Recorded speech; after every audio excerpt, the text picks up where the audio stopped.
Falstad also comes into play. I think we'll still stick with the good old Artanis ban from beGenius. They do not want to be playing against it, apparently. Yeah, I'm actually wanting them not to ban it because I want to see the Hydra Artanis god. I would love to watch that. Yeah. Yeah, Falstad is definitely a thing here. I am a bit worried with Erikine playing it just because of what I saw last game. Granted, he could have had a poor game, but his positioning was a little too forward overall. So maybe Synergy. If they take it, they can use it here. But if beGenius goes that route, I would love for maybe someone else to pick it up. Synergy has so much respect for Tassadar. If they're not picking first, they ban it. If they are picking first, they'll take it. So they have a lot of respect for the Tassadar. And let's see what beGenius is going to start with. Maybe Ragnaros. They did in their winning game. Yeah. Ragnaros is one that they keep going to, and they haven't really played it particularly amazing or particularly poor, right? It just seemed like a really good foundation for them. Compared to when I watched Misfits playing Ragnaros, I felt like he was dominating every single engagement, right? But they still have the foundation to go with, so Ragnaros could be the choice here.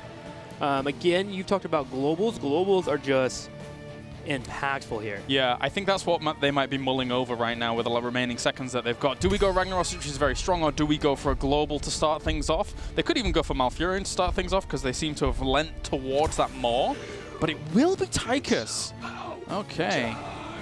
They've been valuing it highly at the moment. Yeah, he's up there, and when you think about it too, if we do have a couple of tanks on the opposing side for Synergy, the Temple phase lasts for so long that you're bound to get value out of Tychus at some point.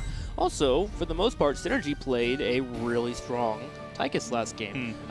We watched the Grammy the entire time, but Tychus in the backline by Neon was really just applying damage wherever he could, and he did fantastic when it came to Odin pressure. He always followed up with AoE and was finding at least 2 to 3 people in any scenario. Now Ragnaros goes over to Synergy, and Li Ming will be the second pickup. Now that I'm thinking about the flow of the games, the Tychus first pick makes a lot of sense. Erikine, when we think about his Falstad, didn't look quite as comfortable as he did on those 2 Tychus games, true. right? Yeah. So get that in there for Erikine. Be a happy chappy, and then follow it over the Malfurion. And what next? So you have your Malfurion, you have your Tychus. So far, beGenius has been reserving their tank for the 3rd slot, and there it is. ETC gets picked up, and why not? ETC has been completely impactful every single round here. He seems to be the premier warrior still. Even with Artanis and Muradin falling a little bit, Artanis being so high but always being banned out, ETC seems to be the first choice for them over their Arthas and their Johanna, even though they play very well with those heroes. All right, so do they go towards something like a Thrall ban here? We did see it in a previous game, and they would still try and maybe limit tank for the win, because they've already taken the Ragnaros on the other side. Artanis is gone again. You could force Mr. Tank for the win to something else. I think I would leave up Thrall for Synergy, because then you have the option of going for a Thrall Diablo for your 3rd and 4th pick, which is a killer combo, in particular on Sky Temple. You force Sim to go for the ban on Diablo or Thrall, and then you adjust accordingly. From here, they go for the ban anyways, so they don't want to play it, it seems. Yeah, it's just about limiting your opponent. I can understand what you mean by picking it up themselves, but I think they have enough in the melee department with Ragnaros. That's true. You know? Yeah. They could be looking to run into something else themselves here. I wonder if Diablo will be banned out though. They've played a relatively well Diablo. Or Rhaegar. They've got their healer already themselves, and Sevker is a very good Rhaegar. We've seen that before. Zeratul though, there. That's an interesting one. To be fair, Zeratul does set up the first off, you drop a Void Prison, and you have an Orb go in and kill everybody. You also have the Sephiroth follow up right away. He's just a setup hero. Maybe they were scared of a Zeratul and Diablo coming out here. And then, you know, not only having the Void Prism into the Sulfura Smash that you were mentioning, but also the potential of Apocalypse being dropped underneath it too. All right, Synergy, what are you going to go for? Are you going to move into Diablo? Will that be the warrior that you would like to play here? Are we going to see any more Uther shenanigans ever in the future here? Because that was quite a joy to watch, but they did lose with Uther, so we have to put all the blame on him, of course. Yeah, as soon as he comes along. Uther, shame on you. Get back to the bottom of the pile. Do you remember Game 2? Do you remember Game 2? Here's a replay. So there's Johanna and Vala. All right, then. That was not what I was expecting. I wasn't expecting either, but it's just showing that Synergy is here to show off some versatility, right? Yeah, They've been mixing up their compositions. They've gone full ham in game number 1. They had wombo combos in game number 2. Game number 3, they played the battleground almost perfectly. And here in game number 4, they have real staying power between Ragnaros, Vala, Johanna. They can control temple shrines very well if they get there first. Yeah, I'm wondering who is actually going to be playing the Valor, because sometimes you see kind of Neon playing it if Li Ming's not on the board, but they already have Li Ming, so I'm guessing that then falls to Mr. Sir Ice Cream. So that'd be cool to see Valor played by him. Yeah, Sir Ice Cream and Hydra are their 2 major flex players. Yeah. In my opinion, they're the most versatile, and they bring in a lot of mixture, so either of those 2 could be there. So now we look at our 4th and 5th for beGenius. I need some more damage on this team, just because Tychus can't do it all. Unless they go for a 3-tank comp like we've seen in the past. That might be a good reason why they picked Valor, so that they could deny some of the choices from their opponents, Jaina and Anub Arak. So Anub Arak's going to be good to soak up some of the damage at the front. And Jaina, well, she can be a menace herself. That she can, especially with an ET setup or even a Malfurion setup into a Root into Blizzard. So now we look at our 5th pick here. Rhaegar seems to be the one that I would walk into right away. I could see an Ariel working, but they need cleanse because of all the dive here from ETC and Anub Arak, and even Malfurion. Geez. So Rhaegar is kind of the snap pick for me, but if they've shown variety already, remember, Sefka does love his Kerosene, and he also does love his Uther, it would appear. Just do it. Just give us a Kerosene. Okay. Ariel. They're doing it. Wow. Even with ETC, Anub Arak, Jaina to a degree with Root, Ring of Frost, and Malfurion Root, they are feeling confident here. But if you have a mechanical god on your Vala, you could really get a lot of value out of that hope. Yeah, you can. You definitely can. An interesting choice. Not one I was personally expecting at all. Ariel sees limited play in Europe at the moment, and there's even some quirkier builds out there, which I won't really talk about right now, just in case people are saving it for later on. But that wasn't expected. You mentioned that cleanse is very important against that kind of comp. It's really important because it forces the Ariel to be in a position where she's always back and is right at the Detainment Strike, right? You want to hit the Detainment Strike, knock anyone away, Mosh Pit in particular, or ETC when it goes for the power slide, but then there's more tools that come your way, and it's just like, how do you handle all that pressure and all that CC that's going to be hitting you? But if Vala doesn't ever get caught, you can see a lot of hope going up, and then you can have a lot of area effect heals. And with this aggressive play style that we've been watching Synergy play, if they go full ham mode, have to take someone out, it almost seems like they would be unstoppable if Vala never dies. I'm wondering if they're going to go for a sweep build to then eventually have blinds mixed into that to maybe limit some of the damage Tychus is pumping out towards the later stages, or if they kind of go for a more heal-centric build, reduce that cooldown, make sure your team is always going to be super sustained. I think I'd like to see that one more so than a sweep. Particularly, I'm a fan of the sweep build, just because of the comp that they have. It gives them a little bit more wave clear, and also when you get that wave clear, you get that hope going up. You just need the wave clear whenever you're setting up for another temple phase. You just want to be able to kill something, especially in the top lane on that second phase. You want to get someone up there, use the Arya Q, maybe take Vala up there, clear it all up, and then rotate down the bottom lane. So that one makes the most sense right away, but there are other builds that can work out. Yeah, we'll see how that develops. I think we could go to a Game 5 with the comps that are lining up for us. I hate to just talk about it too much here, but I feel like the Ariel just really hurt Synergy a lot. And I'm going to have to watch them and see if I eat my shoe later because I'm saying this. But I just feel like there's so much crowd control. And if there is a situation that beGenius gets to the shrine first and they're able to control it, I don't see them breaking it that well. But it is time to get ready for the game. Game number 4, beGenius taking on Synergy 2-1 in Synergy's favor. If they win this, they take the series. beGenius fighting for their life here to make sure that they can get on the scoreboard for standings. We're almost at as many games as we played yesterday. Across 3 series. 2 series even, I should say. But anyway, over to the left-hand side, we have beGeniuses in the blue. And who do we have to the right? On the right, we have Synergy in the red, up 2-1. Here it is, Power, Neon, Ice Cream, and Sefka in the bottom right. Their last member here playing Ragnaros. It'll be Hydra. Yep. Sometimes on Zeratul, hence why he's currently invisible, which is always nice.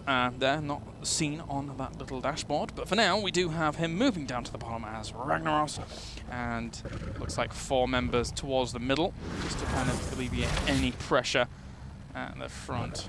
Did Power break the team camaraderie? Is he not on the Tiger? He's not. Is he not? He's not on the Nexus Tiger. Well, how dare he? I am disappointed. They obviously lose this game, and we are going to a Game 5 based on just that. We do have some pressure on the top lane right now already. Malfurion and the ETC and the Jaina are pushing in. Now, something to note is that we do not have Tank or Unstable showing themselves, which means if there is an overextension, Kira can start the engage, and suddenly ETC falls up and gets a pick. They will. Get away from my Valor! All right, Sefka is going to be on point with these attainment strikes. That's what we need to see throughout the entire game. Him saving lives and stopping ETC from getting that power slide. That was that was quite the possessive play there from Sefka, making sure Mr. Sir Ice Cream doesn't get melted. Back to the middle lane, Li Ming soaking up for a little bit here. Here's Tank, though, showing up. Oh, the blink into the juke. Tank missing out. He's trying to body block, though, doing a great job. I love that route. That route was so good. However, Neon is able to teleport over the wall. Yep. It looks like we're starting things off with a kind of more heal-centric build from Sevka. So Searing Light, which will give him a little bit of damage on the side as well. So he's expecting these fights to be clumped up, not only healing his friends, but also doing damage in that circle. I think it's 30%. So that is kind of cool to start things off. And that will complement some more of those healing talents later on down the line. Yeah, and it also works when you have a Nubrak and ETC maybe diving your back line. You get the heals and you also get the damage, which can be value. It's coming down to really just the melee composition available for beGenius and why he picked that talent. So we'll see how it goes. 16, well, he gets the talent that helps him build out his Hope Reservoir so he can do more damage. We'll see. It's relatively hard to pull off, but it is something that is commonly taken with that talent. Yeah, I love seeing that later on down the line. It's really cool. You can get massive amounts of heals, and especially at level 7, if he goes actually the reduced cooldown, it just... You're a monster. You are healing. You're like, what? This isn't fair. That is true, and if you have someone like Valo and Li Ming that can get your Hope to full energy, man, you can really get that talent going. So, here we are, Tank for the win, Unstable and Kirwa fighting over the Watchtower. There is actually a massive amount of pressure already on the fort at the top left that have health already. Malfurion does have the ability to go for the Mule at level 7. However, you don't normally see that, especially in solo support composition. So there is a good chance that fort will be picked off later on in the game if they do not babysit it. Yeah, I'm trying to think, now that I look at it, I guess you would definitely want Cleanse for Blessed Shield. What else is in there that you would want it for? Maybe if Rain of Vengeance comes in as well. So there's definitely the appropriate responses required there for Malfurion to take that cleanse. Yeah, even a Detainment Strike into a wall and you want to cleanse somebody off because your teammate missed the position. There's a lot of things here that could be cleansable. So it feels like Unstable needs to go that route. However, he does have a pretty dive-heavy front line, so if they think they can get away with it, they could go that route. So here we are, pressure on the bottom lane already. Giants are going to start clearing out here. There is 3 members here in the bottom left. You see Downton as well being the 4th, willing to engage if he ever gets that burrow charge, but it is so hard as the Nubarak to find that moment where diving in is important and necessary. I think it always feels funny whenever I'm watching a Nubarak now going up against a Li Ming. One of his main jobs in the game is make sure you're in the way of Li Ming's shots. Yeah. Like, you have to just stand there. It's like, did I stand in the way of the orb? Good? Okay, I'm doing my job well. I think it's 75 spell resistance. It's actually insane. You negate all the damage that Li Ming throws your way. It's like a child with asthma coughing on him. It doesn't really do much. That's so unfortunate. Poor kid. Can't breathe, man. I mean, can't make an example. It's a common ailment. It's fine. That's fair. It's fair. All right, so back to the Merc camps here. We're going to get the pressure here from the blue team on the left. They're going to try and get some pressure happening on that fort. No Merc scrap for synergy, by the way. They elect to move straight in, realizing that if the opponents just grabbed Mercs, which means 1 to 2 people aren't going to be here in the fight. They set up well here. The one you need to watch is Johanna. How does she hold this entire front line? Do they actually see Danatan there? I'm assuming Neon saw that. Yeah, I think they saw him retreat back to that position. He was just there in case he needed to burrow away across the crevasse. But now Danatan and Power of Dream going for a little war down towards the bottom. And it will be Tank for the win, getting Detainment Strike away with that power slide. He will be keeping tabs on him, Will Sevka. The dance continues here. The Mercs that were grabbed by beGenius are now starting to hit the wall in the top right, so that pressure is something that Synergy will have in the back of their minds. Ragnaros does finish his Molten Core, does move in with Johanna. The power slide goes on 3 people here. Sefka is taking pressure from Danatan as a new wreck is trying to break down. Johanna being chased here. There goes the heal from Sefka, and they will escape, but they do get pushed away from the temple. Yeah, I like what he's done with the build. You know, he's getting a lot of hope from the Valor, and also he's taken the reduced cooldown at the 7, so he's doing well, and that is going to be Jaina falling. First blood going down. Ice Cream has no fear. He goes in deep. When you start getting those stacks going, the multi-shot can do damage. You just saw it there as Jaina gets bursted into an auto attack. And now this is where Ariel really starts to excel. When you have a number advantage and you have a Voller just working those auto attacks on tanks in front of you, you just keep pushing down the lane. She's going to have hope at all times. He heals everyone up, and they're good to go until Jaina gets back. In fact, Synergy knows this when they sent Ragnaros to the middle lane to soak. Yeah, and also not only soak, but also get his quests going. If the longer that goes on down at the bottom, the slower it is to actually get Catching Fire going, your Q talent level 1 going as well. He wants those up and running as quickly as possible so he can be the fieriest Ragnaros possible. As fiery as possible is his quest here. beGenius now hitting level 10. Ring of Frost, Odin here. We also have a new wreck with the Locust Swarm. There is the Twilight Dream, and once again, ETC has held on to his heroic. There goes an engage though. Here's ETC. B-Tank is in the front. Gonna try and get caught here. There is actually a dead Johanna. Man, she got eliminated. Yeah, she got killed off very quickly. Crystal Aegis kind of came out to help saving her, but unfortunately that's the weird thing about Crystal Aegis. Yes, you survive for a little while, but it also allows your opponents to reposition around you and then blow you up after. I just had a random thought that I feel like I should share now. With Johanna getting picked in this draft, they actually need to cleanse a little bit less because of Iron Skin, so that's where Ariel kind of fits in a little bit. Because she has her own self-cleanse, so she can be that aggressive, but it's something to note in the future. If we ever do see a Johanna, that's when Ariel becomes a little bit more pickable in that 5th slot. All right, so engaging, continuing the bottom right. The fort now will be taken out by the rest of the minions, so finally a fort taken down for beGenius, and they take the first infrastructure of the game. And we have Pseudo Global with Stage Dive from ETC. So it's very clear as well that they do want to try and get onto that back line. Johanna and Ragnaros at the front do hold it quite nicely. So ETC diving into the back, trying to get on towards Leeming. And I'm not even going to say Valor because she's kind of at the front the whole time with the crown. So she's, get towards Leeming, kill her. All right, Temple Phase now spawns here in the middle. Power leading the charge for his team. There is Ice Cream trying to work it in. Does dodge the Impale from Danatan. Some nice little sidestep there. He start working the auto attacks. And whenever you are near a Nubrak, just work those auto attacks in. That's what he dies from, man. That's the trade-off he gets for being so good against Leemings. Or a small spell, something like one missile hitting him. That's the absolute dream situation. Get rid of that shield as fast as possible somehow. Okay, dancing around. We see Sefka on the bottom left. Blizzard does go off for Jaina, but she oversteps and gets smashed into the ground there. The Aegis is nice. Can he get the heal? He gets the heal off. Can Hydra get a Q off himself here? He's low on HP. He is escaping. Sefka keeping members alive, but there goes a reset for Neon, but there was a trade there, but it doesn't matter. 3 people dead for beGenius, and there goes Tychus 4 taken out. That was a great fight. We need to recap that. We need to look at that once again because there was so much going on there. You can see beGenius, a lot of their attention was focused on towards that Ragnaros. He manages to Sulfurous smash Jaina, plowing her down as you mentioned. But then from there, Ragnaros just did not die, and the entire rest of the team of beGenius crumbles at the front to Power of Dream and Ice Cream. It's so unfortunate for the Jaina there, because you can see what she's going for. She sees the There are 2 people in the bush. There's a Ring of Frost. She has a big Tychus Odin right behind her. All she has to do is kill 1 member, and it just didn't work out, and that is why Synergy took that fight and ran forward with it. Nice play by Sefka, by the way, with that Aegis. And the heals to follow up as well. If we, again, with this build, absolutely at 16, get that reservoir in, get that huge hope bank building up, because when you do, if you can just stall out this map, later on, your heals are massive. That they are.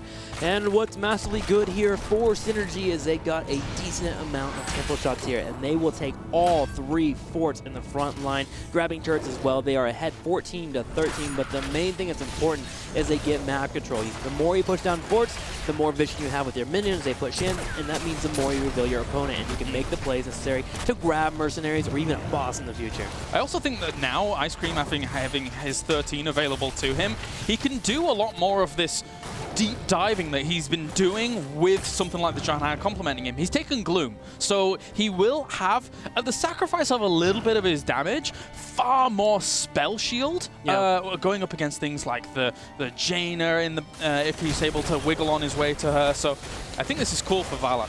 beGenius making a bold play here, moving in on the boss, and Synergy does sniff it out. Power is set up for a flank. They're going to wait for it to get low. Start poking down that Anubrak. Here comes Power in his side. He gets on the point here. There goes the Condemn, pulling multiple members, and the Twilight Dream is actually canceled, I believe, by the Ice Block. So now he's going to kill off a couple of members. Power keeping the stance here. Stage dive goes off. He pulls a Fury from North America, and now Eric Keen is trying to retreat. They get the boss, and they almost get the full team wipe. Oh my god, I can't believe what we just saw. How did that even begin with that boss fight going down? It looks like Eric Keen may end up falling as well. Molten Core, he's going to try and hit him with Runic Blast and Meteors.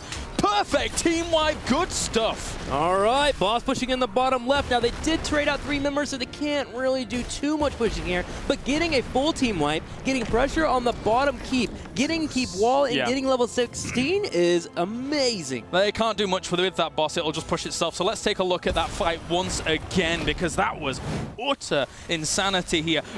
Odin has been popped to the bottom left. That's supposed to provide a lot of power to that, but you can already see Anubrak with that wave of force actually gets destroyed and knocked off of that position there. And from that point on, ability after ability, unfortunately, I think ETC was just going to die anyway there. So tried something, doesn't work, gives the boss away.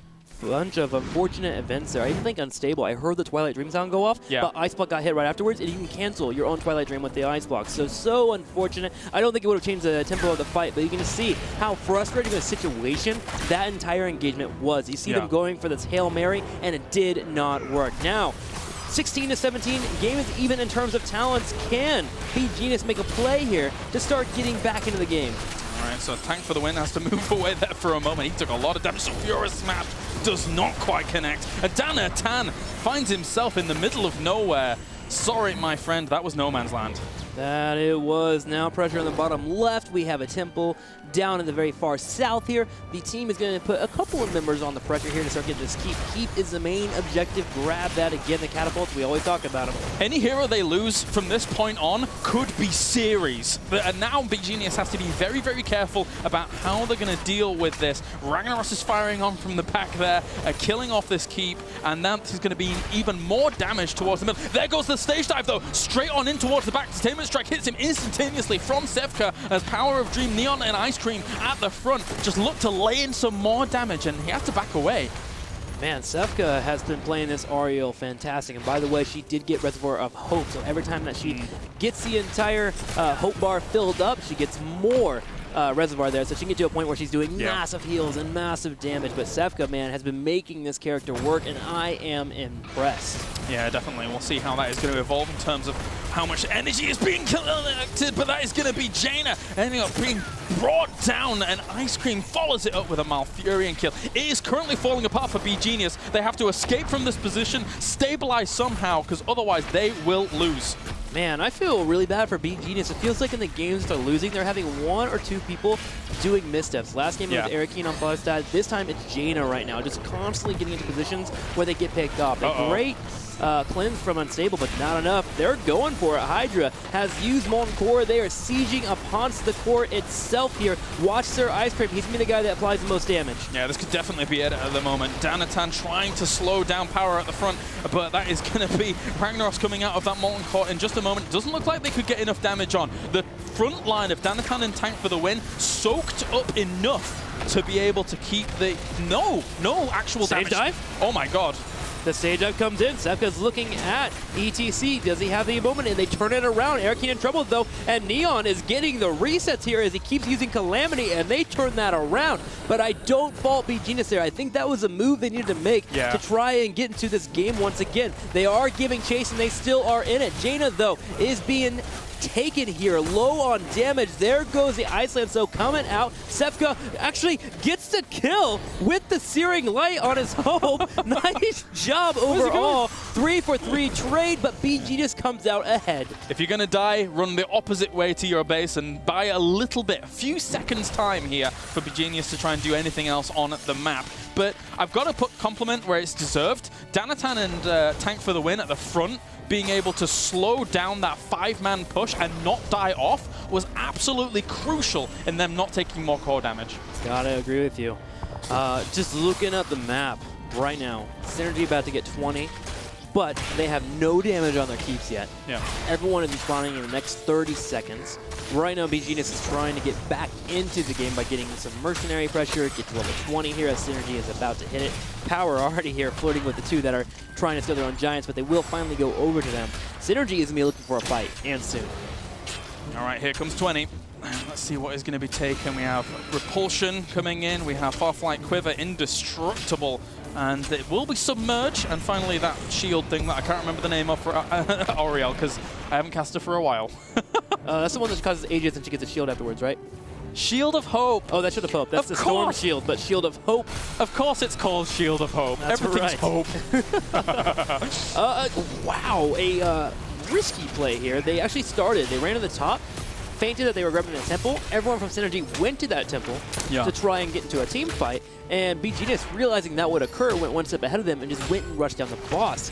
Quick heads-up play for them. A slightly risky, but a calculated play. I think it was, I think it's really good because it then denies Synergy from having that a scary win condition in bot lane because their bottom keep is down. Yeah. So I think that was, it's not going to get much done, but it's just a denial tool and a good rotational tool. And it buys them heavy time. They got 20 off of that. Yeah, exactly. They were able to get pressure pushing. All 5 members of Synergy were there. They take everything on the map. And the map that was red literally 50 seconds ago is now blue. All right, so let's see how this is going to play out. Death Metal comes into play here for ETC. So Tank for the win is going to be wanting to get into the middle of them, thick and fast. And even if he dies, there still could be a huge turnaround. I mean, to be fair, every time that he stage dived in, he's been killed immediately. But now when he stage dives in, he has a mosh hit, right? Yes. So it works out. So good call by him. Sometimes you need to realize that when you're playing a tank, things aren't working out. Let's just punish them for killing me. Yeah, it's like, I didn't know ETC was all of a sudden Tyrael. But anyway, there you go.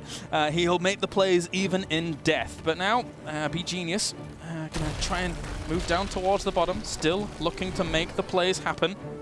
I really like how confident they are. You can see it in their movement. They understand where they are in the late game, and they understand what they need to do to make sure that they don't fall behind. And one thing to do on this battleground is to make sure that your half of the map is taken, no matter what. And then from there, push where you can. And they're already keeping catapults cleared on the side of Synergy. They have flanks set up and everything. Synergy is actually playing very reserved now, which is not characteristic of them, but it makes sense here. Yep, they know that just one small move from either side in the wrong direction could just cost the game, because those death timers are so long now at level 20. And playing it patiently, playing it slowly. Gleaming will go to clean up the hard camp to the top, making sure it's not going to cause any too much problems.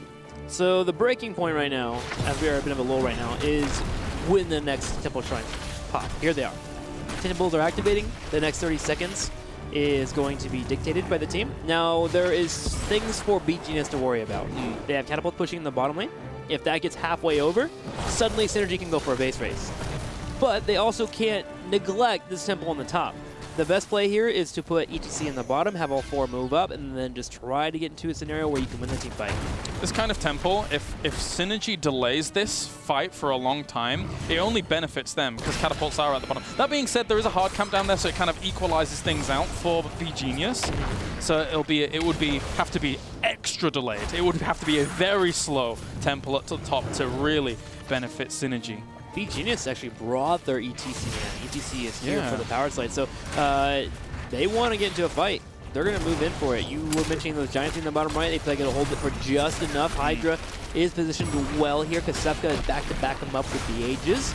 Power's already in the front and the bottom left. I like how the Ragnaros and their Johanna is positioned. They just have such a beefy front line set up for them for Ice Cream and Neon to punish if ever there is an engagement. Here we go. Sevka's Commandeer, Commandeer Odin has been popped, and Tank for the win is going to come into the back there, looking to get on towards Sevka and some of the squishier backline. But oh my god, almost catches him with the Sulfura Smash, manages to power slide out of there. I think actually there might have been some miscommunication, and he did not get Wave of Force during all of that, so because that's not on cooldown right now. So he manages to barely get away. Both teams are currently dancing, but the dance works out for the blue team, and they grab a few shots from the temple, and they are getting the keep low of Synergy in the top right, and they scored their first keep of the game.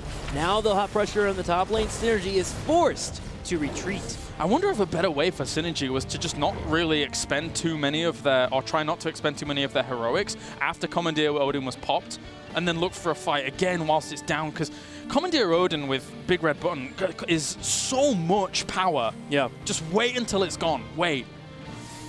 Patience is key when you're playing against that level 20. I totally agree with you. A new Breck is right above here. Power is moving in though, and they just yoink.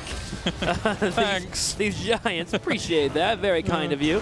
And they condemn the bottom lane, and now they're going to start applying some pressure. They have 2 catapults built up already. They have the giants. Yeah. This is a great playground for them to really hold down this entire area. And Molten Core. Even that hard camp steal accentuates why Commandeer Odin is so important. Everything is back up for Synergy, whereas Commandeer Odin is not here for beGenius. That's why they know they have to kind of play around that. Danatan taking some damage. Hydra looking to maybe want to go for that Molten Core, but Tank doing just enough in terms of positioning to look scary here. He gets low on HP. There goes the Molten Core, and the siege has begun. Commandeer Odin has been popped as well. They're looking to do damage on towards Power Dream. He does get hit by that nuke for the moment, but trying to kill off a little bit of this health. It's a slow move. That Molten Swing clips Unstable on the very edge. And they'll just back off. This game is tense. That it is. Any moment. ECC. This could break apart. ETC coming from behind. There goes the Nubak as well. But sadly, Jaina is taken out once again as the first hero to die for beGenius. Oh! There's a massive Sulfura Smash. Erikine is in the back trying to help out in any way, shape, or form. The problem is he's low on HP. He's going to die. Unstable's going to go in for the bolt. He goes for the Twilight Dream. He hits everybody, but it's not enough. 3 members down, the core taking damage. Erikine, can he stop this? No, he cannot. And that is going to be game here as Synergy is going to take it 3-1. Cool stuff to see out of these two teams at the very end. Very patient play, and it all goes down to the full team wipe. The court will fall. GG, our Russian representatives in Team Synergy. Our Eastern European representatives take the series. Wow, they definitely showed up. This was a team that was a major question mark going into today's